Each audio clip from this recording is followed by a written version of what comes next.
Hello guys, welcome to my channel daily milk Raidighi. তো রায়দিকি থেকে আমি শুভ বলছি। তো ফাইনালি ফের একটা নতুন মশা মারা টিপস ভিডিও নিয়ে আমরা চলে এসেছি। তো কন্টিনিউ তোমরা একই কমেন্ট করছো, মশা কীভাবে মারবো, মশা মাছি। তো এটা একটা আধুনিক টিপস হতে চলেছে। তো ভিডিওটা তোমরা প্রথম থেকে শেষ পর্যন্ত দেখো, দেখলে বুঝতে পারবে। তো আমরাও চেষ্টায় আছি যে এইসব পশু অবেলা যে পশু পাখি আছে, তো তাদের কীভাবে আমরা বাঁচাবো এই মশা মাছির থেকে। তো চেষ্টা করছি, আরও চেষ্টা করব। তো তোমাদের মোটামুটি সহযোগিতা আর হেল্প একটু দরকার। তো প্লিজ যদি ভালো লাগে আমাদের এই ভিডিওগুলো, প্লিজ একটু কী করবে, কমেন্ট করবে, শেয়ার করবে, একটা লাইক করবে। আর বেশি কথা না বলে চলো শুরু করি। তো ভিডিওটা তোমরা কন্টিনিউ প্রথম থেকে শেষ পর্যন্ত সবাই দেখতে থাকো। তো গাইজ, সেই গ্রাম বাংলার আধুনিক কালচার, খড়ের ধোঁয়া দিয়ে কীভাবে মশামাছি আমরা তাড়াবো, তো ভিডিওটা সেই হতে চলেছে। তো ভিডিওটা তোমরা প্রথম থেকে শেষ পর্যন্ত দেখো, আশা করি তোমরা সবাই বুঝতে পারবে। আর অনেক দাদা ভাইরা কমেন্ট করছে মশামাছি কীভাবে তাড়াবে। তো ভিডিওটা আজ সেই জন্য ফের একটা নিয়ে এলাম। তো এটা ঠিক আমাদের যুগ যুগ এই টিপসটা মোটামুটি আমরা করে আসছি। অনেকে করে, অনেকে করে না।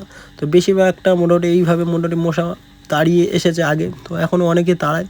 তো এখন সব নতুন নতুন মোটামুটি প্রযুক্তি আসার ফলে অনেকে জানতে চায় যে কীভাবে তাড়াবো। তো এই যে জিনিসটা দিচ্ছি, আশা করি কম বেশি অনেকে জানো। তো প্লিজ কমেন্ট করে জানাতে পারো এটা আমরা কি দিচ্ছি। তো যারা জানো না, তো ভিডিওটা শেষ পর্যন্ত দেখো। তো মিডিলে মোটামুটি এর নামটা বলে দেবো, ওটা কি দিলাম, তো ওর ফলে কি হবে বা কি ক্ষতি হবে, কি খারাপ হবে, যে মশা কি পালাবে দিলে। তো তোমরা প্লিজ একবার ট্রাই করো। আমাদের ট্রাই করেছি, তো রেজাল্ট হয়েছে, তো তাই জন্য এই ভিডিওটা নিয়ে এসেছি। তো তোমাদের অবশ্যই মোটামুটি হবে, তো রেজাল্ট হবে। আর যদি এই ছোট্ট টিপসটা যদি তোমাদের ফার্মে করে যদি মশা মাছি পালায়, তো প্লিজ এই ভাইটাকে একটু সাপোর্ট করতে হবে। চ্যানেলটা সাবস্ক্রাইব করে পাশে থাকা বেল আইকনটা অন করে রাখতে হবে, যাতে এরকম নতুন নতুন টিপস ভিডিও পাওয়ার জন্যে।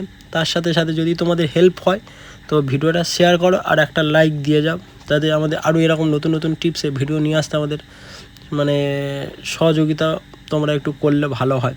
তো দেখো মশামাছি, তো এইসব গোমাতা যারা আছে অবেলা পশু, তো এরা তো মুখে বলতে পারে না। তো এদের মশামাছি এসে রক্ত চুষে খেয়ে না, এদের এই ফলে শরীরও খারাপ হয়। তো এরা বলতে পারে না ঠিকই, তো আমাদের সেটা বুঝে নিতে হবে। দেখো যেমন ওই ধোঁয়াটা দেওয়ার ফলে মশামাছি এসে এই নেটে মোটামুটি দেখো অনেকটাই মোটামুটি এসে জমেছে বার হয়ে পালাবে বলে। তো এই যে ধোঁয়াটার ফলে মোটামুটি মশা মাছি মোটামুটি পালাবে, যে গোমাতাগুলোর কি কোনো ক্ষতি হবে? তো কম বেশি মোটামুটি ক্ষতি তো হবে না, কারণ এটা খড়ের ধোঁয়া, যে মোটামুটি আমরা যে তেমন কিছু দিইনি যে যে এদের ক্ষতি হবে বা এফেক্ট হবে। তো কিছুক্ষণের মধ্যে মোটামুটি ধোঁয়াটা লিবে যাবে, গেলে মোটামুটি যেমন ছিল তেমন মশা মাছি সব পালাবে। আর যদি তোমাদের ফার্মে যদি এরকম টিপস তোমরা করে থাকো, তো আগে করেছো যারা মশামাছি পেইলেছে, তো কমেন্ট করে জানাবে যে তোমাদের এরকম করো কিনা এই টিপসগুলো। তো আবার ফের এরকম নতুন নতুন ফের তোমাদের টিপস আমরা নিয়ে আসবো, আরও চেষ্টা করছি। তো এই পদ্ধতিতে করো, একবার করো, দুবার করো, তিনবার করো, চেষ্টা করো। যতক্ষণ না যাচ্ছে না ততক্ষণ না চেষ্টা করো, আমরাও চেষ্টা চালাচ্ছি, তোমরাও করো। আর এই যে অনেকে কমেন্ট করো যে দাদা ভাই, যে রুমে যে মশা মাছি আছে তাদের পালানোর জন্য বা মারার জন্য কী দরকার, এই কিল পেস্ট বলে দেখো যেটা আছে, পুরো মশা মাছি দেখো কালো হয়ে আছে। তো এই ছোট্টখাটো মোটামুটি দিলে মোটামুটি হয় না।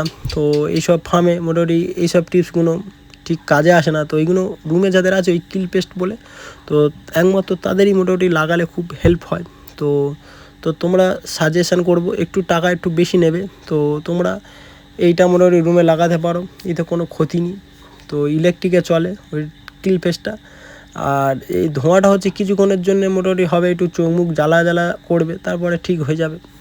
আর তো গাইস, সেই জিনিসটার নাম তোমরা শোনার জন্য অনেকক্ষণ ধরে অপেক্ষা করে আছো। তো সেই জিনিসটা আমরা কি দিয়েছি, তো তার কারণে কি পালানো সম্ভব, তো সেই জিনিসটার নাম হচ্ছে ধুনো। তো ধুনো তোমরা কম বেশি মোটামুটি দিয়ে থাকো। তো ম্যাক্সিমাম 100 গ্রাম দেবে, খড়ের ধোঁয়ার ওপরে দেওয়ার পর তোমরা রেজাল্ট মোটামুটি তোমরা দেখতে পাবে।